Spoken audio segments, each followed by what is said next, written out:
Thanks, Karen, and welcome to Walk the Talk. My guest today is Dr. Sam Keogh. Dr. Keogh is a clinical psychologist working for the LA County Department of Mental Health and a survivor of the Cambodian Holocaust that claimed over 2 million lives between 1975 and 1979. Sam's unique experiences from trauma to success led him to write a memoir entitled Out of the Dark, Into the Garden of Hope. Sam has developed an expanded belief of post-traumatic stress disorder, or PTSD, resulting from repeated threats of death over time, and in behaviors that present in the next generation of Cambodian survivors. Sam's here today to share his story. Welcome to Walk the Talk. Can you describe what it was like when the symptoms of PTSD got really bad for you, what your lowest point was? When it started, I started kind of have some nightmare and flashback, and it was really, that's my lowest point, was that I keep seeing my my late mother and my brothers in front of me. That was the lowest point, and then I couldn't take it anymore, so I went.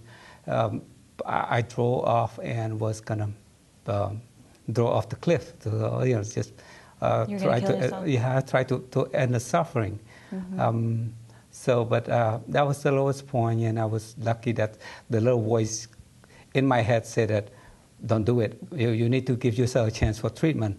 That's in that split second, I stopped the car and I come home and seek for treatment. And you sought help. And how did you initially get help for that?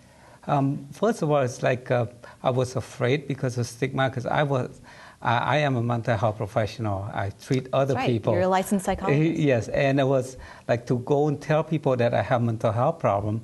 What do my client think of me? That's a stigma that That's a self-stigma. Right. It's something we combat also, in addition to the stigma of having a mental illness for anyone. Mm-hmm. Yeah, and it's kind of like, I shouldn't, or I should. I keep kind of debate myself. And finally, I said, I got to do something, otherwise I would have killed myself. So I went to speak to one of my friends who is a therapist, and she was very understanding, and she referred me to the treatment. So what is recovery like for you now?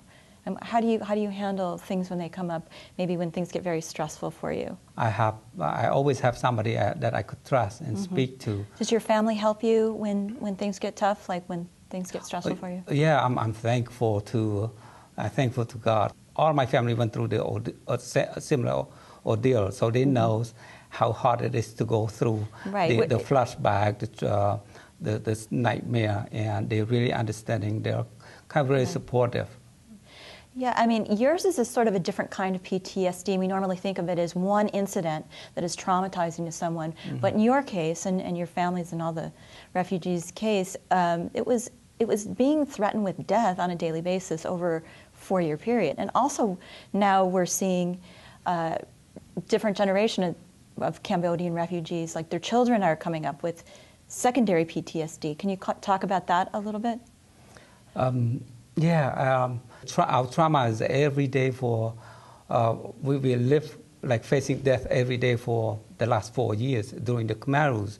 That's why in the probably 5-6 years ago that the study come out that Cambodians have 86%, as high as 86% PTSD. Mm-hmm. How do you help them? How can you help them, all these people that have so much?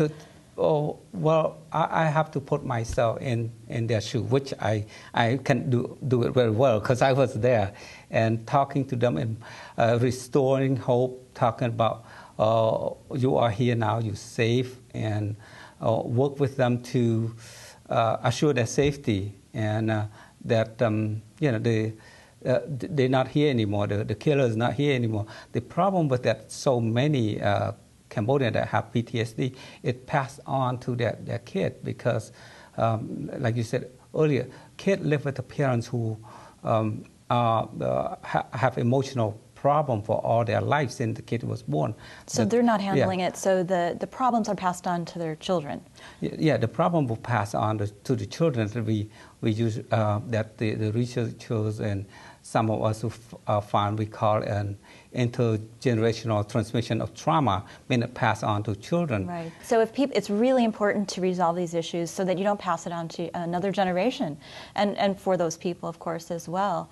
Thank you so much for coming here today, Sam. It's been great talking to you, and I know that there's a very large concentration of Cambodian refugees in Long Beach, right here in LA, and you have just opened up a private practice to treat those people. So that's so great. Yes, thank you so for having much. me here today. Okay, back to Karen.